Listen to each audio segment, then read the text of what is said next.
powered by Standard Electricals, Sensodent K and Higher. बढ़ाई जब आपने परफॉर्मेंस बोला गॉट अ डैश, हमने दिया hot water in a flash.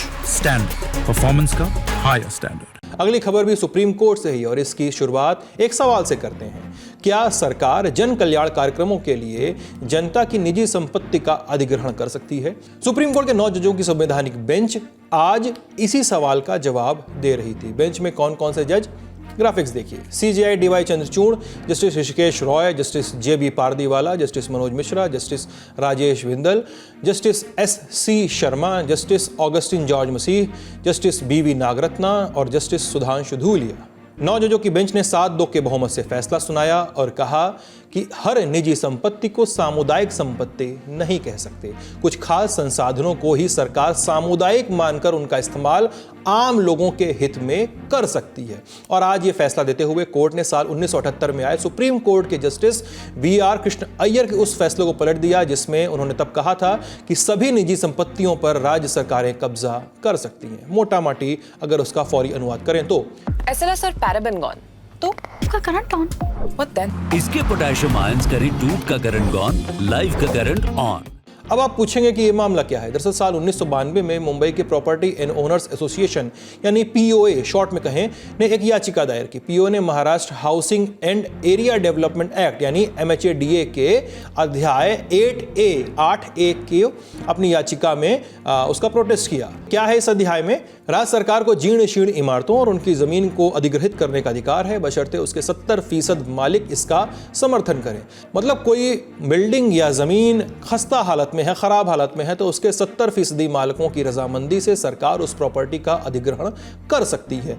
POA ने इसका ही विरोध किया और सुप्रीम कोर्ट में याचिका दायर कर दी। लेकिन POA ही नहीं, अन्य 15 याचिकाएं भी इसी विषय पर और इसी आशय की अदालत में पहुंची। याचिकाएं क्लब हुई और सुनवाई शुरू हुई तो महाराष्ट्र ने संविधान के 2 अनुच्छेदों का जिक्र कर दिया महाराष्ट्र सरकार ने, जिसे मामला संपत्ति का महज न रहकर संविधान का हो गया। इसीलिए कॉन्स्टिट्यूशनल बेंच बैठी। किन 2 अनुच्छेदों की बात कर रहे हैं हम? अनुच्छेद 31C यह संविधान का वो हिस्सा है जो उन कानूनों की रक्षा करता है जो समाज के हित के लिए बनाए जाते हैं, और अनुच्छेद 39B संविधान का वो हिस्सा जो सरकार को यह अधिकार देता है कि वो लोग के भले के लिए सामुदायिक या निजी संसाधनों को उचित रूप से साझा कर सकती है और इसके लिए नीतियां बना सकती है, बस शर्त यह है कि इससे लोग का भला होता हो। महाराष्ट्र सरकार ने कहा कि संविधान के ये अनुच्छेद MHADA के 8A चैप्टर की रक्षा करते हैं, यानी संविधान के प्रावधानों की व्याख्या पर ही इस फैसले का निर्णय होना था, इस केस का फैसला होना था। सुनवाई चलती रही और 1 मई 2024 को 9 जजों की बेंच ने अपना फैसला सुरक्षित कर लिया और फैसला सामने आया आज। कोर्ट ने 7-2 के बहुमत से कहा, पहले भी बताया हमने कि सभी निजी संपत्ति सामुदायिक नहीं है। बहुमत के 7 जज कौन से थे? CJI DY Chandrachud, justice Hrishikesh Roy, justice JB Pardiwala, justice Manoj Mishra, justice Rajesh Bindal, justice SC Sharma और justice Augustine George Masih. Justice BB Nagarathna ने बाकी 7 जजों के फैसले से आंशिक रूप से सहमति जताई, जबकि जस्टिस सुधांशु धूलिया ने सभी पहलुओं पर अपनी असहमति जताई। वहीं जस्टिस नागरत्ना और जस्टिस धूलिया ने CJI के क्रिमार्क पर भी अपनी घोर असहमति जताई। दरअसल बहुमत वाला फैसला लिखते हुए CJI ने एक टिप्पणी लिखी थी, The Krishna Iyer doctrine does a disservice to the broad and flexible spirit of the Constitution। यानी जस्टिस अय्यर का मत संविधान की वृहद और उदार अवधारणा को नुकसान पहुंचाता है। ये मौजूदा CJI ने साल 1978 में आए जस्टिस कृष्ण अय्यर के फैसले पर कहा था।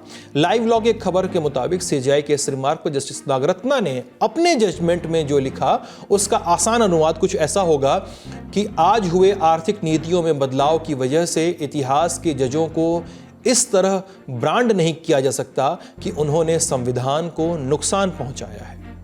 वहीं जस्टिस धूलिया ने अपने रिमार्क में कहा, जस्टिस अय्यर के बारे में जो कहा गया मैं उसके बारे में अपना कड़ा विरोध दर्ज कराता हूं। यह आलोचना कठोर है और इसको अवॉइड किया जा सकता था। अप्रैल के महीने में इसी मामले की सुनवाई के दौरान CJI ने अपना पेन दिखाते हुए कहा था कि पूंजीवादी अवधारणा कहती है कि ये मेरा ही है, वहीं समाजवादी अवधारणा कहती है कि कुछ भी व्यक्ति विशेष का नहीं है बल्कि सारी संपत्ति समुदाय के लिए है। आमतौर पे हम संपत्ति को ऐसी चीज मानते हैं जिसे हम ट्रस्ट के तौर पर देखते हैं। यानी ये फैसला एक लंबी सुनवाई के बाद आया जिसमें पूंजीवाद और समाजवाद के संदर्भ भी बहस तलब हुए। सुप्रीम कोर्ट के इस पेचीदा से दिखने वाले निर्णय को बेहतर तरीके से समझने के लिए हमने जानकारों का रुख किया, जानना चाहा कि सरकार के लिए लोक कल्याणकारी कार्यक्रम क्या हैं और उन कार्यक्रमों के लिए अधिग्रहण योग्य भूमि की सुप्रीम कोर्ट ने आज क्या हदें तय की हैं। सुनिए उन्होंने हमसे क्या शेयर किया।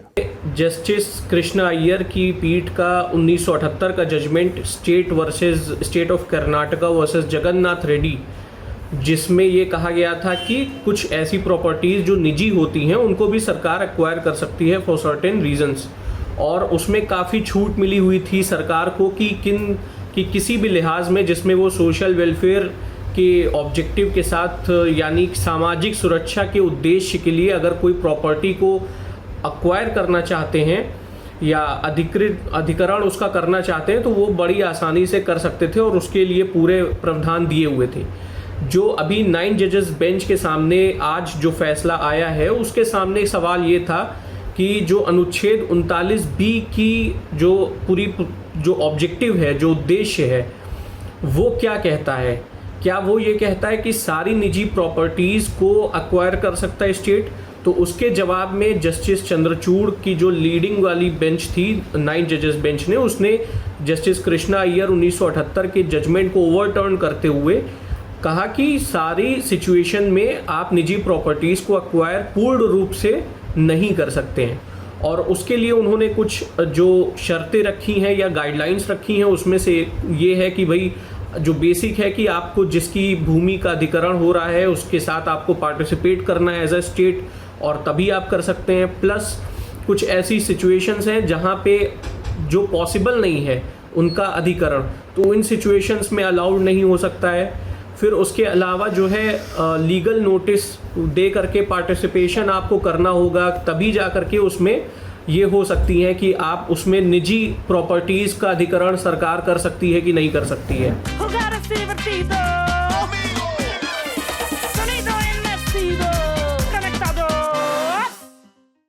इस खबर में फिलहाल इतना ही।